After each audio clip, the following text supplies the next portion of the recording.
Hello and welcome to Bangladesh Feminist Oral History Project, an initiative of the Bangladesh Feminist Archives. I'm Tanvi Ranoy, an academic author, archivist, and activist, and I'm deeply honored to be in conversation today with someone who has long been at forefront of feminist movement building and transformative leadership in Bangladesh. Today, we are joined by Tasaffy Hossain, an activist, strategist, and feminist educator whose work has shaped conversations on gender justice, intersectionality, and development for over a decade. She is the founder and coordinator of Bonhishikha, Unlearn Gender, a powerful platform that creates space for unlearning, storytelling, and reimagining gender norms through creative tools like theater, research, and dialogue. Over the past 20 years, Tasafi has worked across sectors as a gender strategist, trainer, consultant, and mentor, collaborating with regional and global feminist networks including Korea, IWRAW, Asia Pacific, and Plan International. Whether developing feminist leadership training modules, mentoring youth activists, or transforming institutions from within, her work is rooted in feminist values of justice, care, and collective empowerment. She brings a unique blend of grassroots wisdom and strategic insight to her work and remains deeply committed to advancing inclusive and intersectional feminist practice in Bangladesh and the broader South Asian region. So, Tasafi, let's begin with your journey. What shaped your early feminist and political consciousness? Were there personal experiences or social contexts that helped clarify your path into this work? Hi, Onoy. So happy to be here. And it took us a while to fix a time for this, but glad it worked. Um, I always ask this question in workshops that we do around gender and inclusion about if we look back at our childhood, when would be a time that we first realize that we have a gender identity? And I think for a lot of us, that is also kind of the sparking of feminist values or feminist understanding within ourselves, I think. I mean, of course, these are things I have realized and recognized much later in life as I tried to kind of analyze my own experiences from a more feminist lens, from a more analytical space. So I think a big part of my childhood was not recognizing my gender when I was very young. I grew up in a household where it didn't come up as such an obvious thing.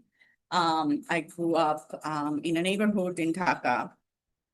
I always say my deshe bari is New Delhi Road, which had the space, which had this old para neighborhood feeling to it, where all the children of the neighborhood sort of got together, were out on the streets or out in a field, playing every afternoon, running around, kind of what we see in reels now, where they say, oh, parents didn't know where the children were, kind of that scenario for us.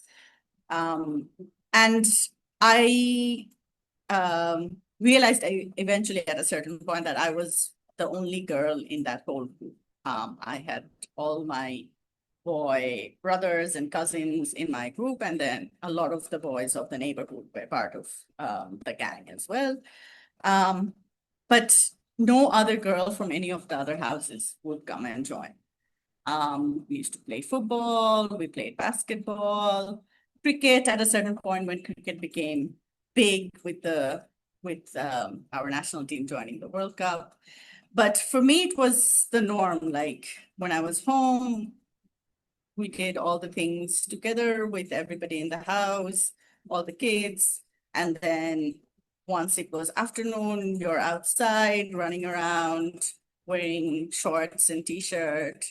And that was how it is until at a certain point, you start realizing there's these other little tidbits that come.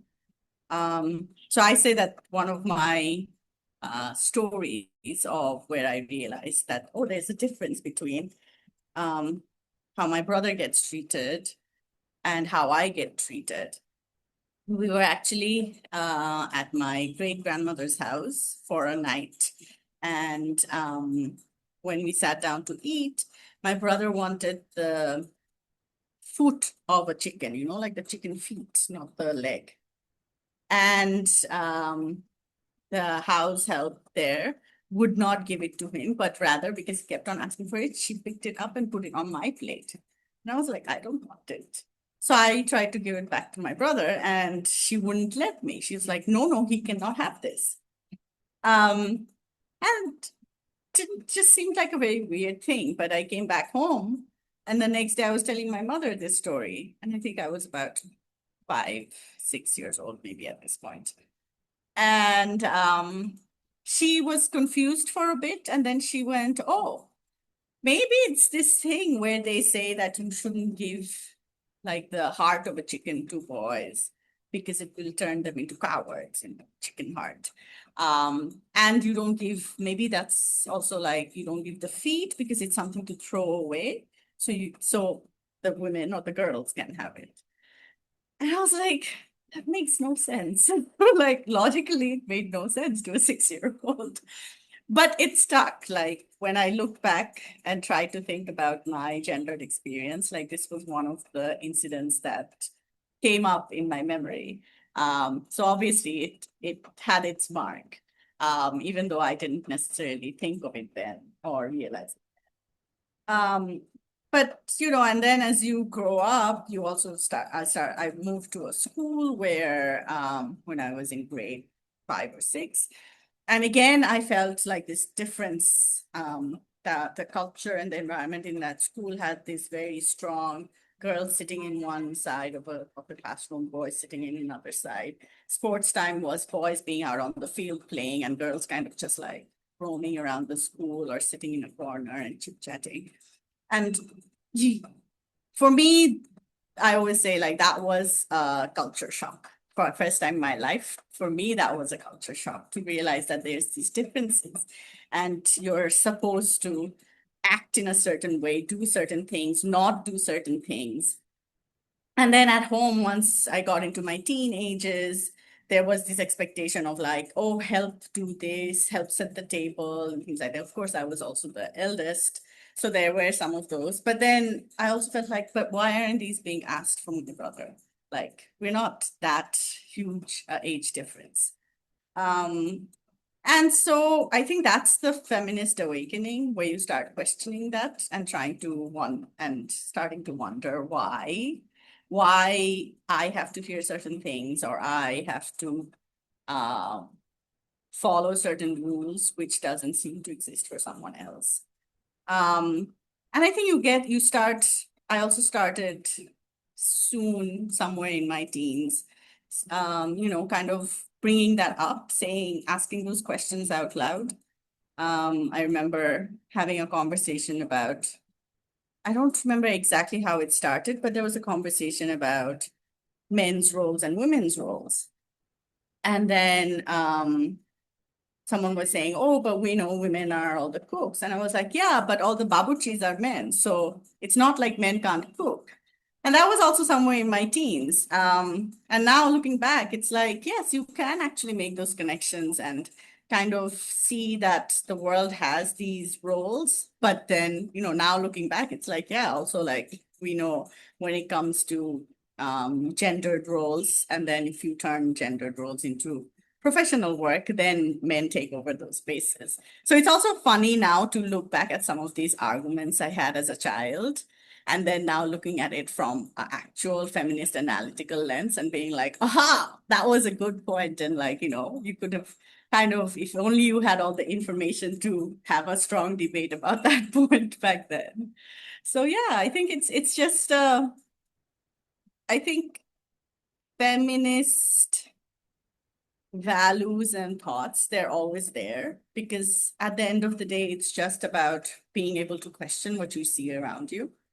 And then it's really a matter of time before you kind of come to a space of being able to access information to be able to help you process those questions and see what different narratives are available around it. And to me, and I think I say this to everybody, I mean, that is really what having a feminist value is, to be able to question and not just take the answers, whatever is given to you. Just don't stop asking why. And that's the feminist. That is feminism to me. Like, keep on asking why. Thank you so much, Tasafi. That was such a intriguing answer, and um, that whole chicken leg situation, and it's not leg, right? It's just like like the later part of the The leg, right? feet, yeah. Feet or something. It looks a little bit creepy, right? And this and I I do remember that, like, I also come from a family where, like, it wasn't explicitly saying that, like, the biological son will get the leg and the other stuff will get will be consumed by the woman. That was very relevant to me at some point. And whenever you go to a wedding, you absolutely have the roast, even the leg roast, and they always used to like to put the roast on my plate, and I never ever said that, like, it's wrong. But at some point saying, like, having a roast is not a really good idea because it doesn't have enough meat, right? You just crunch on the bone, right? And later when I started realizing that and wanted to ask for, like, other parts of, like, the chicken, everyone were very shocked to see that, like, oh, like the so-called biological the man or like the kid of that particular son of the family is asking for, like, other parts, which is very relevant. I love that the breast, like, the breast section, right? That's also have a lot of meat. So that really had a really kind of, like, like a feminist effect. It's like, like, when I really wanted to, like, no, I don't want it, and then they were like, why you don't want it? You honor, you have to have this roast. I was like, have this leg. I never ever understood that reference. And then when I started exploring more feminism, with the help of you and other feminists and as well, and these are very rooted. We are being taught from the very young age, right? I don't want to overshadow your oral history interview, so I will go for the next question. So my next question for you is that how did your experiences growing up in Bangladesh and later working within the development and feminist spaces influence your commitment to activism and social change? Um, I mean, definitely, I think growing up in Bangladesh, when I first, I mean, I didn't think of it as activism, but say when I first thought of organizing the vagina, it's like a big part of wanting to do that came from this feeling that, oh, the memory of vagina monologues for me from university was really as it being like a conversation starter. And I I came back to Bangladesh and I kept on thinking, why are we not having these spaces to have these conversations? Like, I feel this feeling of, at that point, I had just freshly come out of university. I moved back to Dhaka, started a job. I was also working in advertising, so media sector being so male heavy. Interestingly, again, I was back in a space like my childhood neighborhood where I was the only girl in the whole design department where I was working in the graphic design department. And yeah, and you just get into this space and when you're so young and you just came back from university, you want to be open and explore and understand how things work, and you start realizing, oh, these little bits and pieces of people wanting you to do a lot of these tedious things, One, because you're so young, you're the youngest in the room, how they want you to engage, where they want you to engage. And then as a young woman in a space, certain expectations and behaviors and attitudes, all of these come. And while you're navigating it, you're still wondering why are we not talking about these things? Again, those feelings of like, why does it have to be this way? Why is it happening like this? Um, in a professional space, you start questioning that what are my roles? Where can I make decisions? What works, what doesn't? Navigating all of that. And at the same time, then as an adult being back in Dhaka, you start also realizing there's certain expectations from family and people around you. You're in your 20s, so there's this expectation of when are you getting married, what is happening, how you're behaving, where you're going, who you're meeting.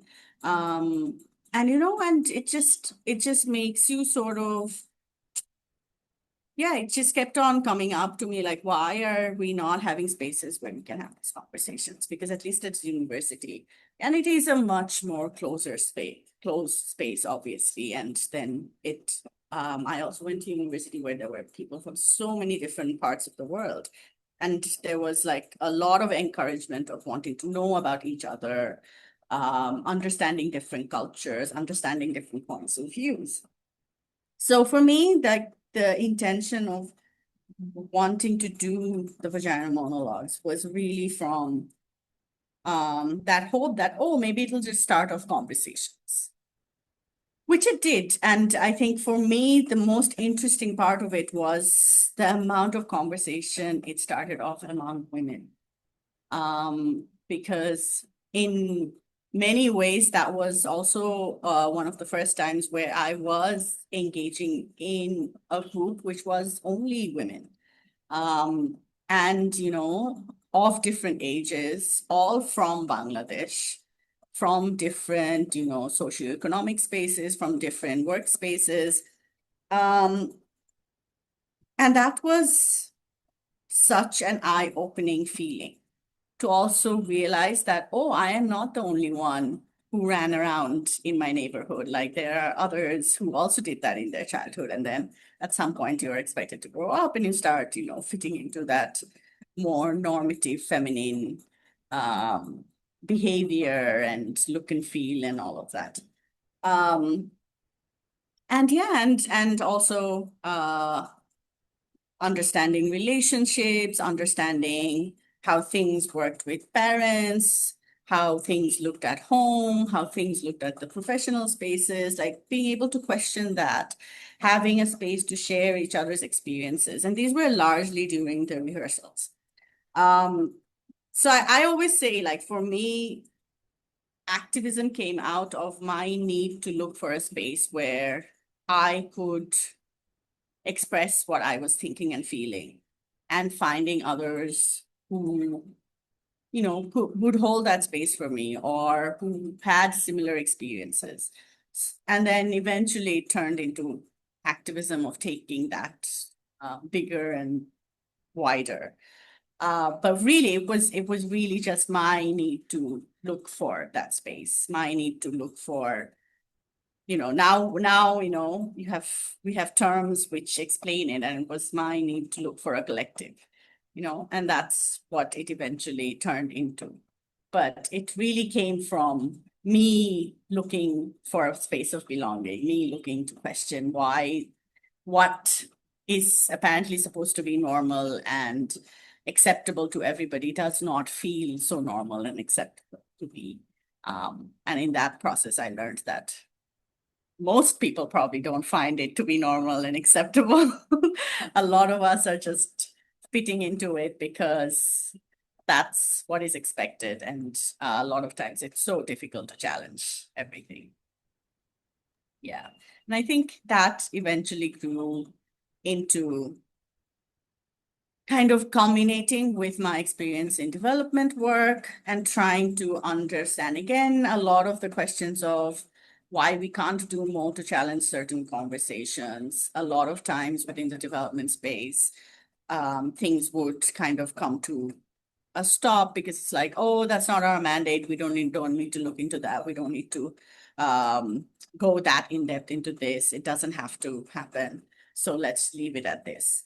Um, so once I started doing more consultancy work and a lot more research and assessments, a big intention of mine then came to be asking what would be so problematic if we did a bit more.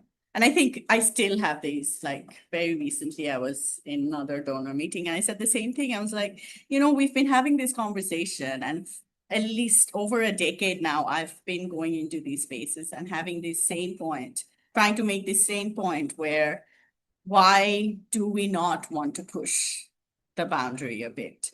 And every time people would be like, oh, but it's going to be difficult and we might not be able to come back here again. And I was like, but it's a skill. It's a skill to learn, to practice of how to push boundaries.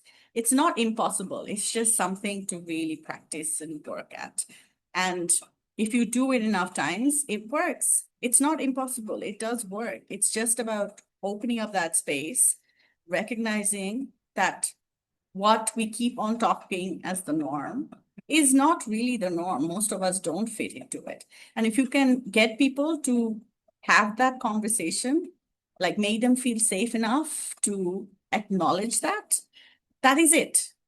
Like that is really the shift you want to see, where people think, oh, yeah, I'm not fitting into the norm. There are a lot of things that I do or want to do that doesn't fit the norm. And if I want to do this much, someone else can do something else. And it's okay as long as we are not, harming each other, as long as we're not harming ourselves in the process. It is a perfectly acceptable way to. So for me, that is, I mean, we call that activism because somehow that is not a core part of development work in a lot of ways. And somehow that is not what we think of as, you know, creating, whenever we think of creating spaces or, even interpersonal relationships, a lot of times we don't consider it to be that, which is why we are calling this activism, this space of having the space to have these conversations. But really, it is what we all hope to do in our lives. In many ways, we hope to find those connections and we hope to find spaces which make us feel safe enough to express ourselves. And that is truly what all of our work is about. Like, it's just about having that space. And at the end of it, I always acknowledge and say, like, it really starts from my want to find that. It did not start from oh, let me change the world. Not at all. That is, and I always say, like, the motivation is not, let's change the world. The motivation is to look for things that make me feel good and happy and make me feel like, oh yeah, there are people out there who understand and who want to do the same thing, who want to make others feel this safe, who want to themselves to feel that safe. And that's what whenever we go into different places and see and meet different people who are doing those same things, that is the motivation that, it connects us. It makes us feel like we're not alone. And I think that's what the biggest takeaway is. Thank you so much, Tasaffy. That was really, really interesting to hear from your perspective. And we're going to go for the next one, going to be a little bit big.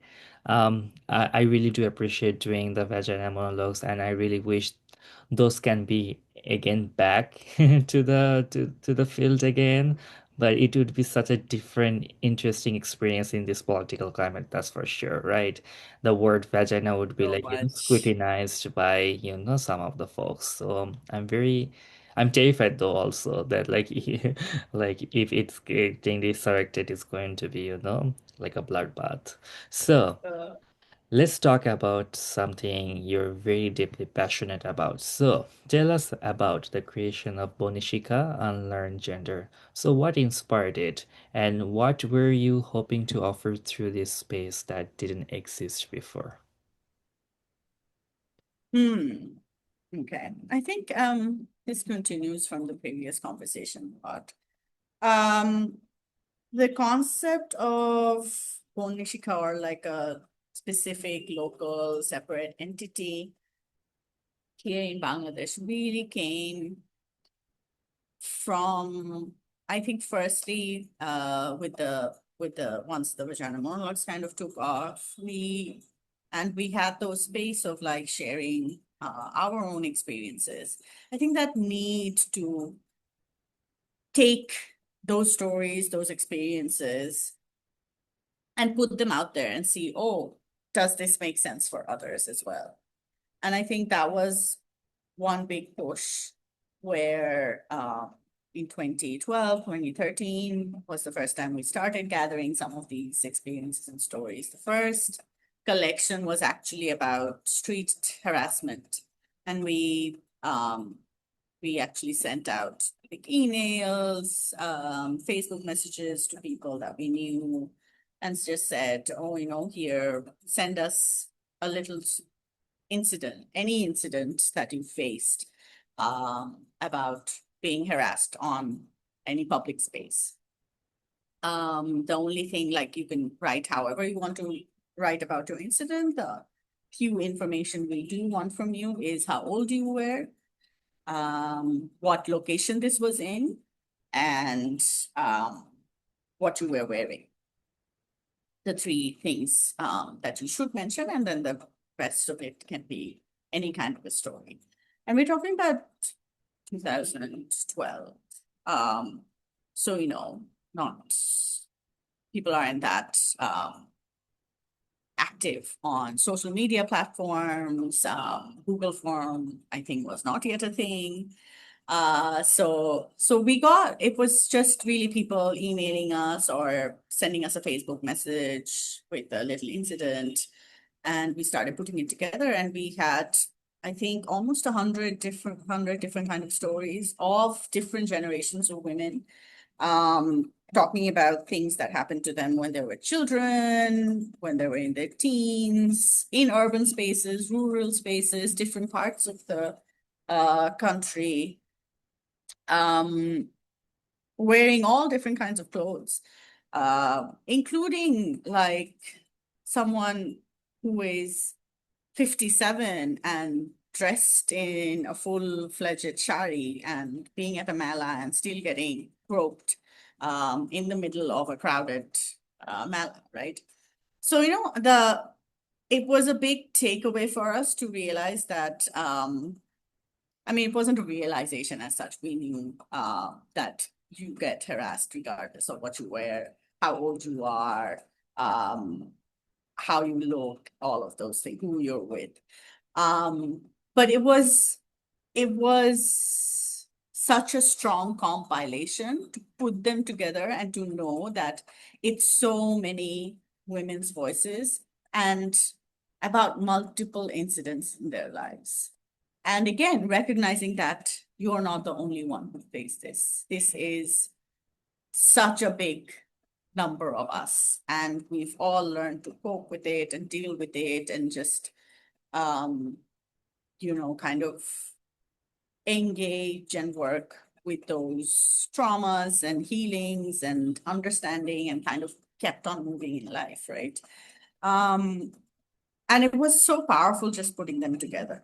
So I think that kind of really encouraged us to do more of that and kind of reach out, see if there were different topics and ideas that we all wanted to work together on. Um, and once we had kind of like a collection and we wanted to put it out, it was like, oh, we should do it under a name. Why? I mean, it's no longer the vagina monologues. It might have some inspiration in how we decided to put it together and how we also came together. Um, but it needed an entity to go under, and that's sort of where the beginning of Bonhishikha being termed Bonhishikha and being a local platform really came about. Um, Before that, we were using the tag V-Day Dhaka because with vagina monologues, you can kind of get that permit through their online space, and you can use that as the title of the organizing team, which puts it together.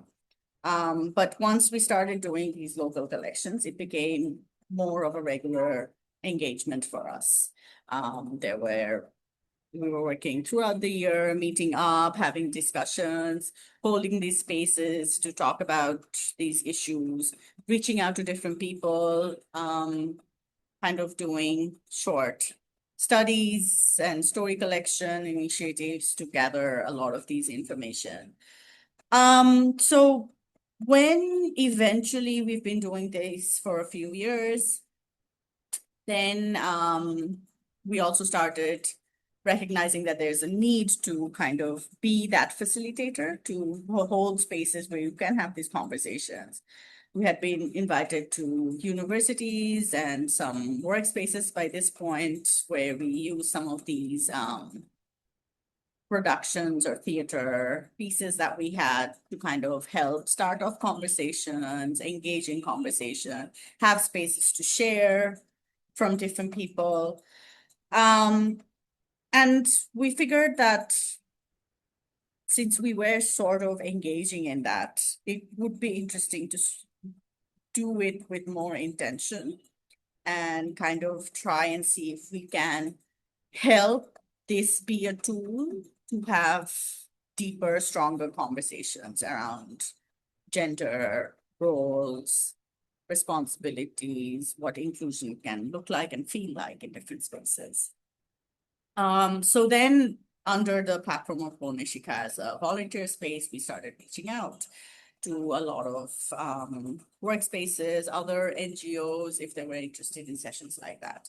And that was sort of, I would say, the beginning of the professional space for us. And this was around, I think, 2017, 18, that we started doing a lot of these workshops and engagements with other spaces and groups. I think by 2020 and then 2019, 20, since I was also doing consultancy work, doing studies and assessments and strategy building work. And a big focus of that for me has been to kind of push to get this like feminist angle into the strategies that I was trying to help different programs come up with, to have, challenging these norms and kind of engaging with different groups to talk about inclusion, to talk about how change norms can look like in their spaces or in their programs. It made sense to start doing that under Bonhishikha because quite a few of us were engaged in the development space. We were already doing these workshops together. Some of us were working together as co-consultants on a lot of projects. So I think it was very much a slow development for us to come to the point where we were like, okay, it's time to actually set it up as an official organization where we continue doing this work. So we really started doing a lot of these work and engagements on a one-off basis before we came to the point of like, okay, let's formalize, set it up, and then see if we can kind of leverage the work we've already been doing and kind of strengthen it to make it more, get it to push a few more spaces than we were at that point. So I think eventually when in 2020, we started to do the registration process and then kind of formalizing how we engaged, started working on programs. And I think slowly we're at that point where we're doing more things around advocacy initiatives as well, and not just community-based engagements and work. I think it's been very much a step-by-step process for us to expand how we engage and where we work. Thank you. So Bonhishikha centers storytelling, theater, and dialogue as political tools. So, how do you envision the role of unlearning and collective reflection in feminist movement building today? Um, I think a lot.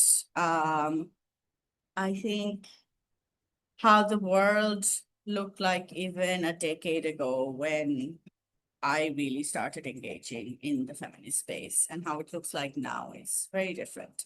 As you said, like I would think so many times before I plan to do something like the vagina monologues. Um, and it's the political situation, it's how trolling and targeting happens. It wasn't like that 10 years back. It was different. Social media was not this big. Official, professional, national medias worked very differently.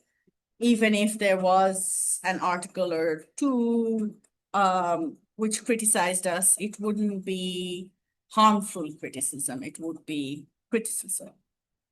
Um, and the the polarity of discussions is so massive now. It's difficult to engage once something is posted or put out there. Like you cannot have an actual conversation about it. Things are taken so much out of context, edited and shared and reshared and used in ways to manipulate the how that conversation can go. Um, so it is very different. When we started in this space, online space was just coming out. So that was a big learning as well, I think, for the feminist movement, for activism, to realize how these spaces could be used. So that was a very different kind of learning and change for the movement, I think. And that was when we entered this space. So a lot of the activism we did, I think, like engagements, call to action, like 1 Billion Rising. It was probably one of the first time feminist movement space had engaged on online platforms or social media platforms, asking people to come up with their claim, demands, putting up profile pictures, et cetera, things like that. And now I think we're in that space where we're uh, kind of having to figure out how to engage in this very polarized context of discussions and discourse. And there's a lot to unlearn about what we can and cannot do on social media or on digital, using digital tools for. There's a lot to learn and figure out how we can use it effectively. I don't think the feminist spaces are good at that yet. Um, there's a huge shift and change in resource and resource management. So also for spaces like Bangladesh, where a lot of our engagements has been through youth and volunteer movements, volunteer engagement, I think it's also a time to figure out how we can strengthen that. But also being able to realize that even if we want to strengthen it, like there is a need of capacity and resources and growth that we cannot use the same strategies as before. So there's big learning and change having to do there. I think in more recent times, we have been doing better in terms of engaging in intergenerational conversations, engage in intersectional criticism. So I think the movement space is definitely already much more reflective and open to trying to understand how much we can integrate, but also it's a struggle. It is always a struggle when we want everybody to come together on the same platform and have consensus. But I think that is also something to learn and recognize that things don't have to happen only based on consensus. Like consensus is not the ultimate objective of collaboration. The ultimate objective of collaboration should be where we're trying to go, and there can be so many different paths of getting there. And I think that is something that movements, spaces are struggling, but trying to learn. I think there is that intention of wanting to do that and figuring it out. But it is a struggle. It is a struggle when, we keep on saying like a lot of um, right-wing politics, even, based on superhero movies and things like that. We always say, oh, the villains are always more organized because it's easy when you have one consensus or like one ultimate objective and everybody's just like on board with it, full-fledged. Whereas when we try to talk about intersection and inclusion and everyone's opinions, it's difficult to come to a point where we're like, yeah, we all want just this one thing. We want tons of things. I know there's all those memes and jokes that you ask within, like, what do you want? And they're like, everything. And when do you want it? Right now. And we know that it's not going to happen right now, but we want to push for it. And I think that's the strength as well of wanting everything is the strength, because we do want everything and we know it's going to take a long time and it's only going to be a very slow process. I can't even say slow progress because progress a lot of times feels like it goes back and forth, back and forth. So it's a process. But I think, I mean, that's the beauty of how do we still hold on to it? How do we still keep the energy? How do we still motivate ourselves? And I think that all of those things are things we are continuously learning and unlearning and relearning and finding new ways of doing it. And then, failing sometimes, but a lot of times just even learning through all the failings as well. And I think enjoying it while we do it. I think that is what makes, I think, the feminist activism or feminist movement so sustainable is, I think we enjoy it while we do it. Like it's that joy of coming together, of laughing and arguing and debating and hitting tables at times. But it's still joyous at the end of it. We had this huge march just a month ago now.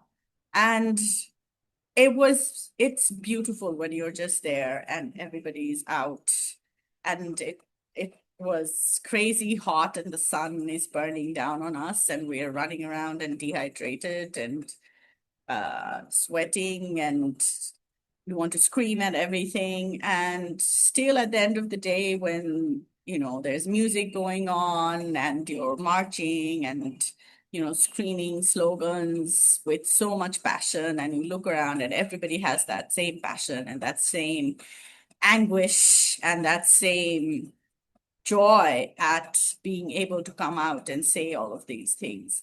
And I think that is what sustains it, and that is what keeps it going. That at the end of the day, it's joy, and we will walk back and hug each other and kind of do this again. We'll go like, oh my God, never again, but we will do it again because the time needs it. The politics calls for it. And if we're not out there stating what we want, someone else is not going to do it for us. So we have to do it, and we have to ensure everybody else is with us doing it. So, yeah. Thank you so much. You kind of like answered a lot of questions are coming next for you, but we'll still, ask those questions so you can make it up, right? So the next question is really important. I think it's really, really you kind of like ended with a really beautiful note, but I think it just also bridge with the next question is that so, what are the some of the key challenges and possibilities in building feminist leadership among youth and marginalized communities, especially in a context like Bangladesh? Um, I do think the reality is difficult, especially with a lot of communities where a lot of things we take for granted, simple things like, safe shelter, food, even education is difficult to ensure, is difficult to access. Um, Poverty is a big challenge in terms of just thinking that, oh, we can just reach out to youth and they will all be there. They will all want or imagine the world to be more empathetic and understanding. Um, I was watching this short docu-film done by another NGO a few months back about child labor in Bangladesh, in actually specifically the local garment sector, so not the garments for um, exports, the RMG sector, not that, but more like the local garment sector where clothes are made at local levels for selling in the local market. And the first thing I thought of when they were interviewing these very young children, a lot of them barely teenagers, um, who have come to urban spaces with their families, but are basically in, indentured service in these industries. And I was thinking, like, if we want to talk about inclusion and empathy and understanding each other, but it's an impossible task to think about having that conversation when you cannot ensure safety for children, right? So to also imagine when you're a young person coming from spaces where you have not had access to basic safety, you have access to very basic form of well-being. I think to imagine youth leadership as feminist or empathetic leadership is very difficult.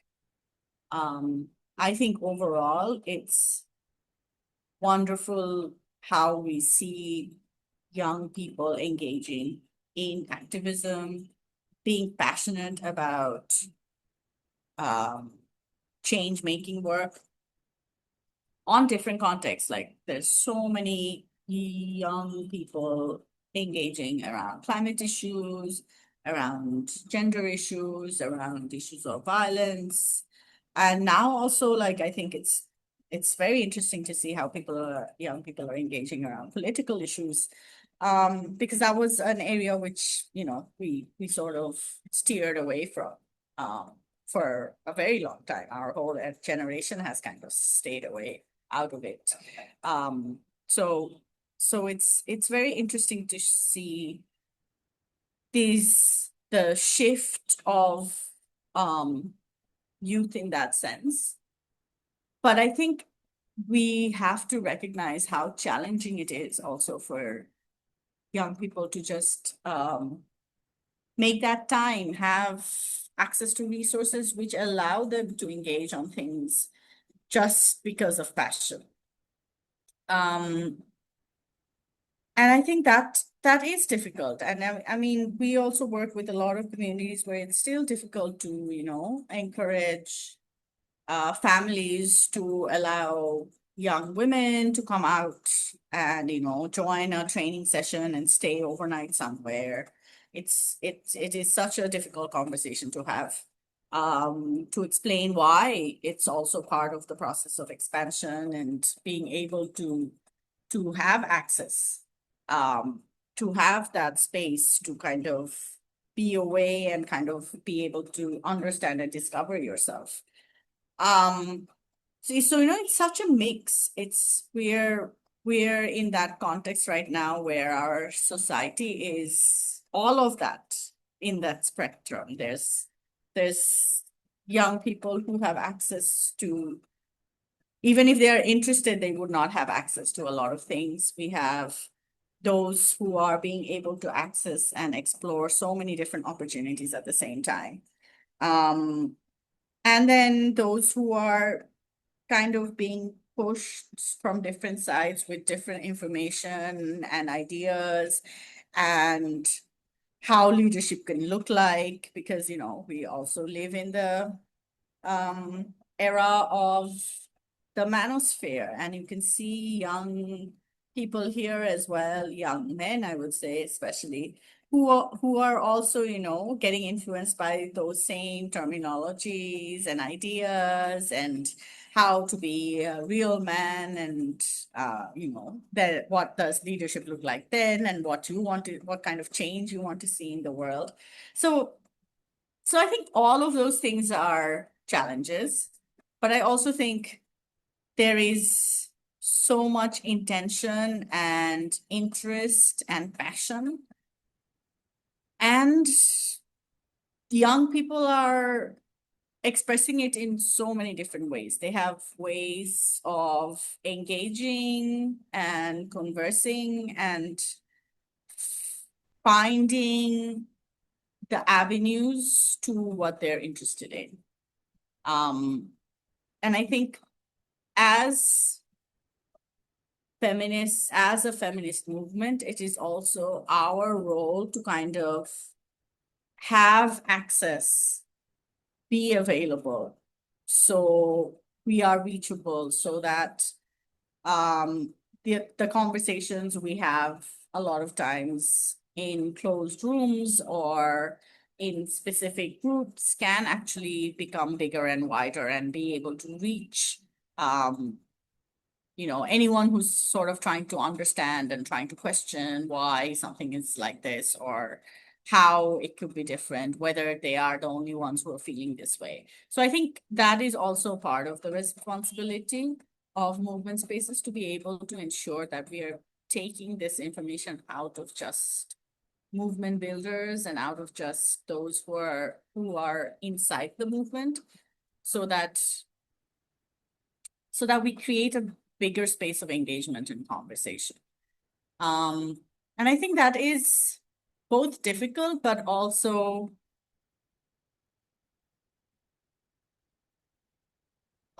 possible to navigate given the different kinds of tools and platforms and mechanisms that we have.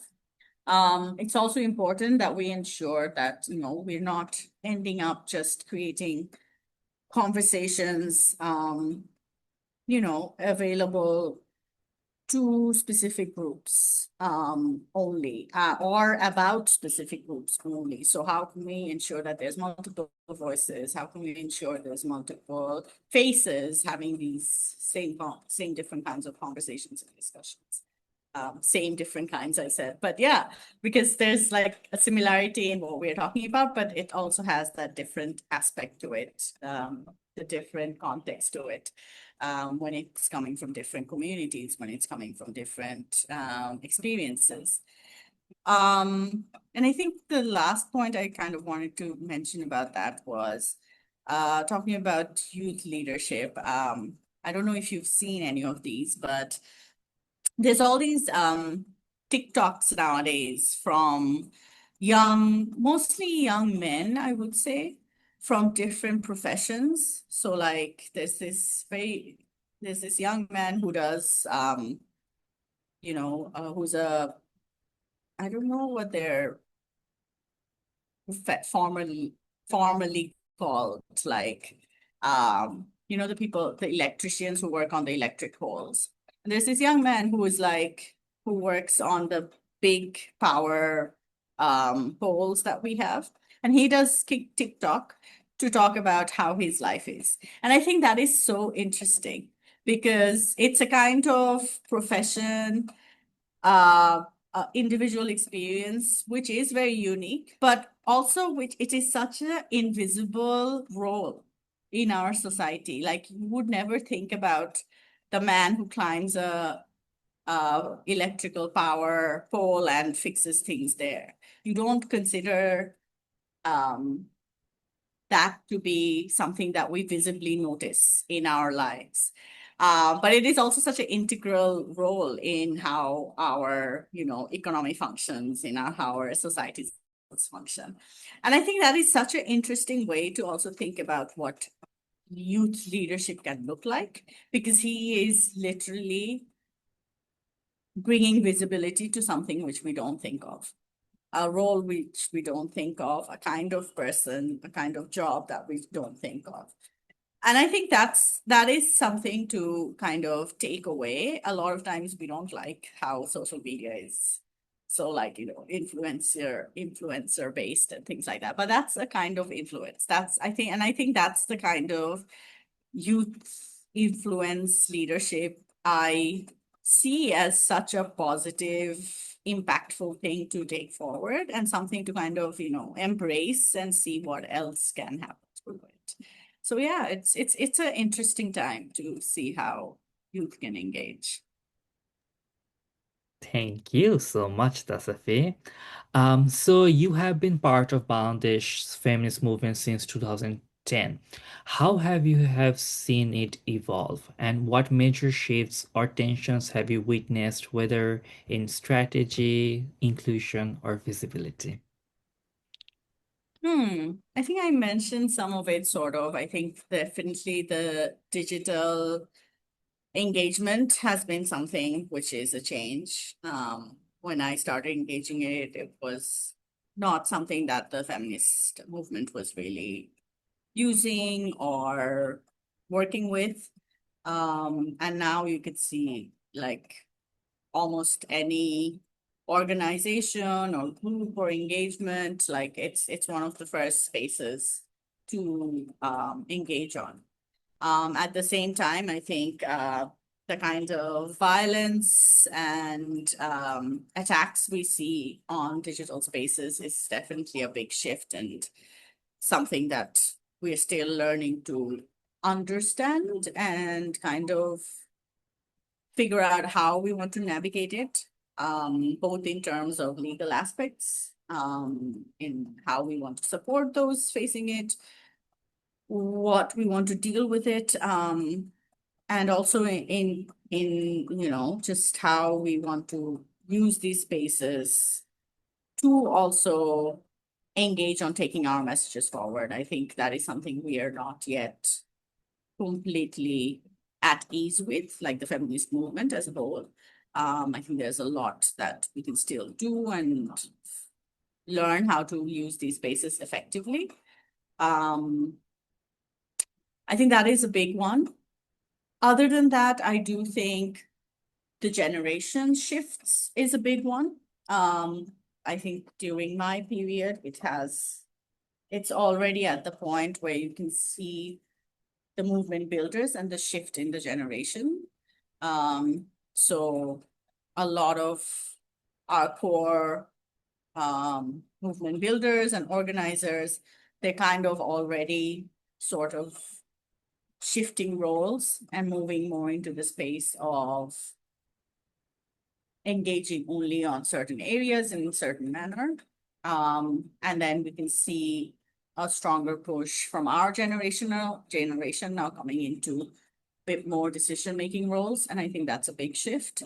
I think with that, we will also see a shift in focus in what is being engaged on. I mean, of course, there's other external aspects which play a role, but I think it will be a shift. I think the next few years will be something where we will see decision-making roles changing within the feminism. And with that, there has been a very strong push, like we were talking about youth and young people, youth groups and young people. And I think that has been a big shift. I think even in our generation, our university age 20s was not necessarily a time of engaging so much, early 20s in activism spaces. The access felt like something which you needed to kind of engage at a more professional level, at a later stage of life. So I think that has been a big shift in the last decade, where we see young people really get engaged, have access to a lot of spaces, um, both being invited, but also pushing to be included. Both those aspects have played a big role in the last decade. Um, so I think that has also kind of created a big element of engagement and conversation. Again, kind of goes back to trying to create consensus, but necessarily consensus. I think that is something maybe this next level is going to really work on, where we kind of move away from trying to create consensus within the movement space and engage more on building objectives and recognizing, having multiple strategic pathways of how we get there. I'm using very like development language now. But I think that has been a shift where it has become much more integral and important to come together and engage from different movement spaces. I think we have a big push now to kind of bring voices together, to collaborate, to recognize the importance of that collectivization. Um, and I think that is, yes, it is a huge part of that is the external political circumstances and recognizing that there is a more stronger um, right-wing push, conservative push coming towards multiple different identities.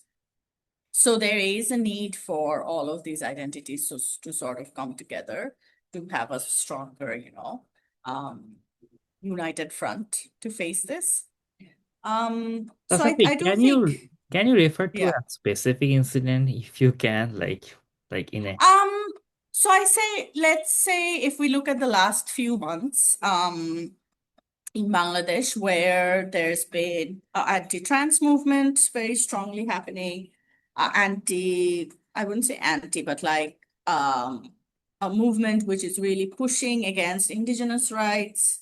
Um, I think there's been definitely all of these incidences of harassment towards women for, smoking, for being out late at night, wearing certain clothes or not, or basically just not for being dressed conservatively enough. So I think there's all of these groups which are kind of being targeted and pushed um, in multiple ways. I wouldn't say there's one specific way of this kind of targeting of or happening. So I think like when we are talking about all of these different communities, engaging and trying to advocate for safety, for basic rights, um, to ensure, equal access. If you look at the um, Women's Reform Commission reports and all of the criticism of it coming from different spaces. It's almost hilarious because none of these recommendations are new. They've all been in advocacy, in conversations for a very long period of time. I mean, even just looking at the Uniform Family Code has been there in conversation since before Bangladesh was, right? So so the fact that so much massive amounts of criticism and harassment around this topic, and then at the same time, um, talking about the anti-trans movement that's been happening I mean, very strongly over the last few years, I would say, really pushing. I mean, at the end of the day, the rights that are being asked for is simply equal citizenship rights. right?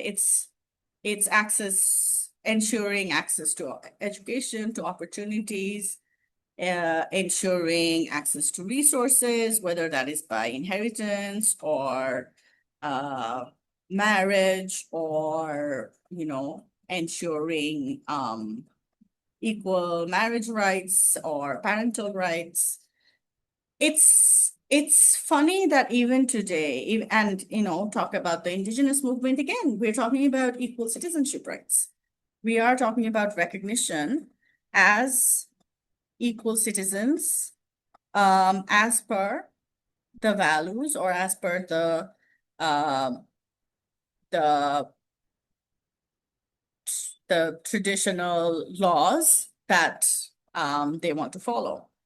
Um, and again, on that note, like when we're talking about the right to inheritance, or the right to allowing equal inheritance, is again being provided on the book as a choice. So if you want to have choice, if you want to create a will, if you want to ensure equal inheritance, you should be able to do it. And that is like a step-by-step process. And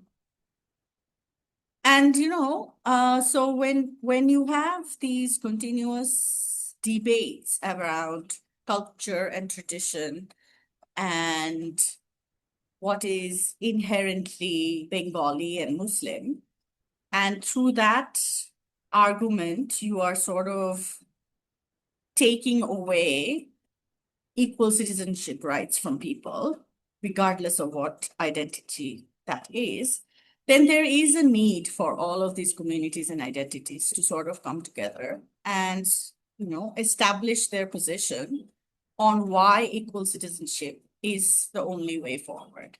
And I think this is also like very strongly that time in a political sense, where we are like, we just called this uprising, the anti-discrimination uprising, right? That was apparently the core value of what brought us together.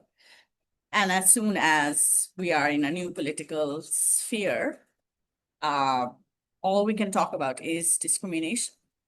So it's such an inherent part of this conversation, that at the end of the day, when we are talking about feminist movement and change, we are really just talking about equal citizenship rights. We are talking about non-discrimination. We are talking about access to opportunities. And that is it. Like, it is not far-fetched, intangible concept. It is what those things are.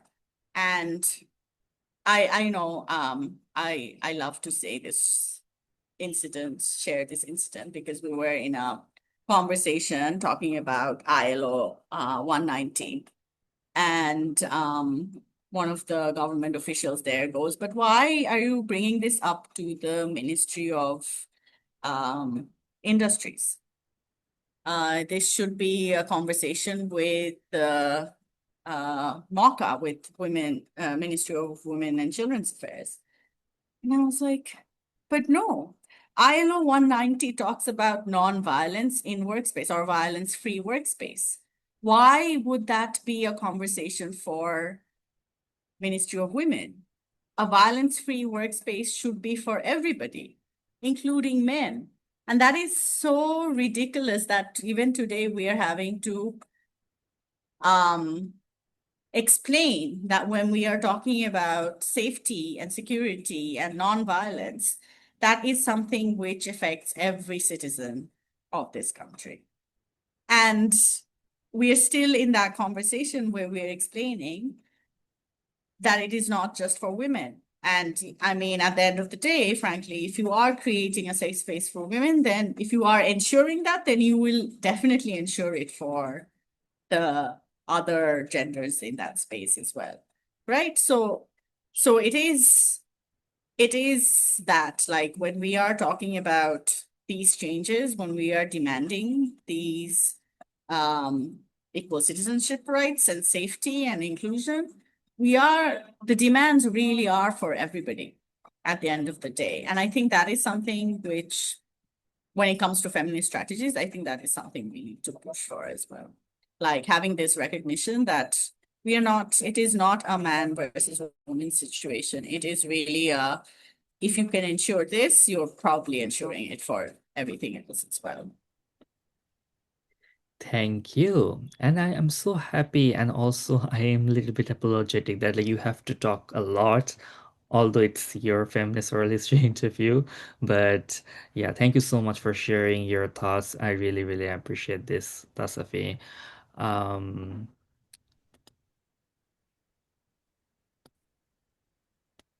so my next question to you would be, so you have worked across South Asian and transnational platforms as well as within development institutions and NGOs. How do you navigate the tension between feminist activism and these institutional frameworks? And what does meaningful, inclusive, and regionally grounded feminist solidarity look like in practice? Hmm. How do I navigate? Um, I think a lot of it shifts from time to time.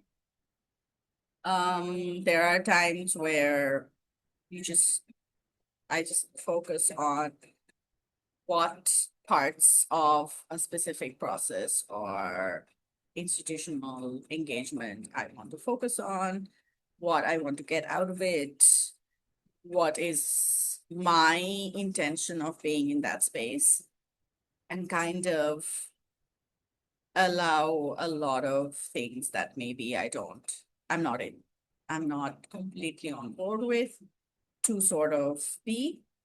That is one way.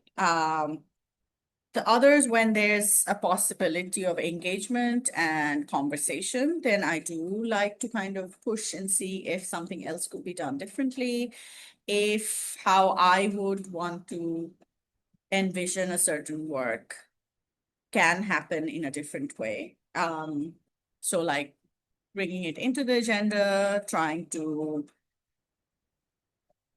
and I think that was a big part of also when I started doing consultancy work and when I realized that, oh, what would make it interesting and fruitful for me would be that I sort of bring in the feminist lens, the analytical aspects, how I would want to place it, or what I think would make it more transformative in a certain way. So I tried to sort of build a bit of that skill of how I can ask those questions and engage in that conversation with the intention to see, oh, maybe if we try it out like this, something about that can also work in favor of what you're trying to do. It is for me, it is really about trying to understand what can be a buy-in for both sides. For me, what I'm trying to push for is how there can be engagements in terms of challenging the norm or the status quo, trying to understand what the gendered experience in that specific activity or initiative is, and then trying to ensure if it could be done in a way where they can ensure better participation, um, kind of more engagement in certain ways. It can be frustrating a lot of times. I've been in discussions where, you know, there was one specific meeting where as a potential strategy going forward, I was saying, oh, because it's an area where women are really not engaging in public discourse, it would be interesting to sort of, some of the trainings you're doing, instead of doing it as house at, the home courtyard side, maybe you can move it to the market area sometimes just to, start off that process, just to kind of encourage women coming. into the market area because they're not present there. And the country representative of the organization said, "Oh, that's a very radical idea." And I can see that, you come with passion about this, but I don't think that would be something which we would be able to do. And I thought that was so interesting because, one, that is not a radical idea. I mean, I can actually come up with radical ideas, but getting women to come and do a training in the market space is not radical. It is something that different organizations and NGOs have been doing in Bangladesh since the 80s. So it's also not something that this organization definitely could not do. They could do it. It was part of ideas that came from their own field teams. But when it's a decision maker sitting in Dhaka, also not from Bangladesh, to them, the concept of trying to shake that boat seems huge and massive and impossible, and they don't have that mandate or that interest to push. And sometimes you just have to let it be. And, what you do is you talk about it at other spaces and try to get donors and other organizations to see why this, in a way, was a ridiculous notion. And that this could have actually been done, but because it's not a mandate, a lot of times we don't do it. So, it's experiences you take and then you use it as a way to hopefully leverage ideas or leverage encouragement for another instance. Um, but I think it's like you don't think of it as always getting to the point you want to get, but rather um, enjoying the process of that engagement and seeing how far ideas might go. And it's also interesting seeing who the allies are then in that room, because there will be people within that same space who actually do agree and see why something can be done and it makes sense to do it. And if, maybe they might not be able to do it right now as a strategy, but if the strategy has been talked about and discussed and they like it, they might bring it up in some other context, in some other program, in some other way. And maybe that's the win. And I mean, that's the hopeful win out of it. Um, but yeah, I think it's sort of like that. You kind of choose the battles, and sometimes you really push for it. Sometimes, in certain spaces, I have really put my foot down. I have played the non-negotiable um, role of saying, "Oh, this is a must, and if this is not happening, we will not engage on this." It depends on that specific relationship and that specific um, situation and dynamic, and being able to kind of understand where you can push how much and what. Um, and then you like I said, like the motivation is not based on how far you can do things, and the motivation is not, oh, I've changed the world, but the motivation is sort of like finding those instances where you're like, okay, this much worked, and that's a good takeaway. And at the end of it, I enjoyed doing it, and that's kind of how I deal with the frustration of it sometimes. Thank you, Tasaffy. So, my final question to you is that what gives you hope right now for feminist movements, for social justice, for the next generation? Ah, I think it's we're going to see a tough decade. I keep on saying it's a tough decade coming forward. Um, because, and it's not just a Bangladesh scenario, it's a global scenario. There's so much happening all around the world as we're talking today. I mean, all our news articles and posts are all about, oh, is this the beginning of World War III? And I was actually in a discussion a few weeks ago, and that was kind of the conversation: is this World War III? And the one of the speakers was actually saying, well, it's not a question of is it the beginning of World War III or not, but it's more recognizing what does a world war look like. Is it actually specifically just missiles and armies at war, which makes it war? Or is it also all of these different kinds of ways that, you know, how climate change is looking, how uh, different political polarization is happening around the world, how engagements about economic dynamics between countries is looking like. Maybe it's not just about missiles and war in that sense, but there's so much more to consider given current context. And so it's a difficult time to maybe talk about hope, when in some ways we are watching a lot of systems literally stop working, like the UN.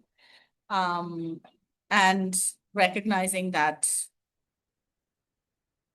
there's so many different aspects of global politics which is going to shift. Along with it, there's going to be very strong connection to how we see politics and understanding of humanity change for the context of Bangladesh. Like we at the same time we are watching, reels criticizing how there are a huge population around the world who are perfectly happy or nonchalant about a genocide happening. But at the same time, we also clap. We are also watching reels and we're clapping and celebrating because a country is being attacked, regardless of which country. But like there's two sides and two countries are being attacked, and there's people on each side celebrating it. To me, that's a loss of humanity. Because if you are, for whatever reason, you feel like celebrating while someone is being attacked, then that is a loss of humanity. And we're at that polarization where apparently all of us celebrate someone's attack, right? Um, so that is something to really push our sense of what we want to see.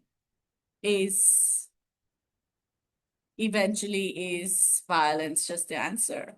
And is that where we're heading? I mean, it's not the first time we've seen these wars, whether it's Middle East or East Africa.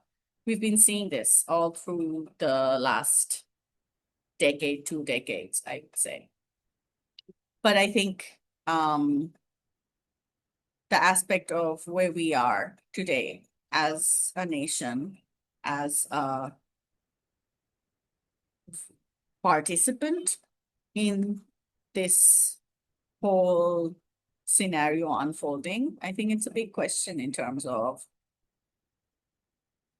whether we see ourselves move away from this concept of, if you throw a brick at me, I throw a brick at you, and then we are happy, or are we going to start questioning if this could be done in some other way? And unfortunately, I I don't see the question happening as much and enough.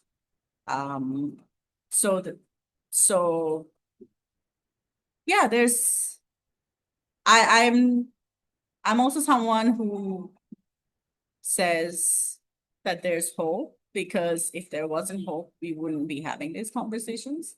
We wouldn't be asking these questions. We wouldn't be trying to do things to see it differently. The fact that we keep on doing it is the hope. The fact that it's not just you and me doing this, there's so many of us asking these same questions and building those same bridges, engaging in these conversations, and that is the hope. Um, and for me, specifically in the context of Bangladesh, I see a lot of hope in these collaborations and people coming together, wanting to create a united. To me, that is hopeful because I think in this, since the whole time I've been actively part of the movement space, it's something that we've talked about and engaged on and tried to be part of those processes of collaboration and united and unity. But I think it's actually a time where it's very integral. It's something that there's a strong push for, there's a lot of belief in. And that's interesting to see. That shift is also interesting to see that it is something that's coming from many different sides. Um, and I'm hopeful about seeing how that looks like. I am hopeful about seeing how we engage in these different conversations about what we celebrate and what we don't celebrate, what we call out, how we build bridges, stronger bridges, more effective bridges.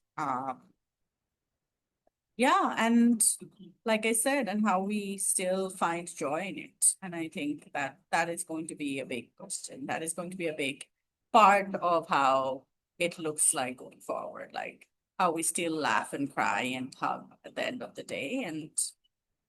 And we fight as we fought before. Thank you, Tasaffy. Any last words to our viewers? If you want to say something, any last word? Um, and I wouldn't say last word as such, but I think a lot of times we come into feminist spaces or to people within the feminist space and we hope to get answers. Um, I think I'm learning more and more that what makes something really feminist is not the answer, but how we engage in trying to find the answer. Um, so I think it's really about bringing that passion, that curiosity, that openness to the table, and just trying to figure things out together.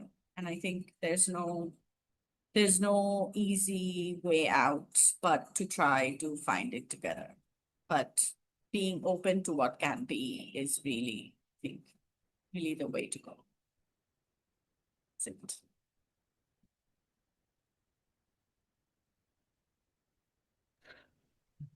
The world is in right now in chaos, right? It is. Thank you, Tasafi, for your work, your vision, and your time today. You have given us so much to reflect on. This conversation will remain part of our living archive, offering insight, inspiration, and wisdom for those who come next. To everyone watching, thank you for being with us today. Follow the Bangladesh Feminist Archives on YouTube, Instagram, or maybe in our website to stay connected. This is the Bangladesh Feminist Oral History Project because our stories are not just memories, they're blueprints for resistance. Thank you so much, Tasefi, again for your time, your work, and also your encouragement. Thank you so much, Tasefi. Thank you for having me.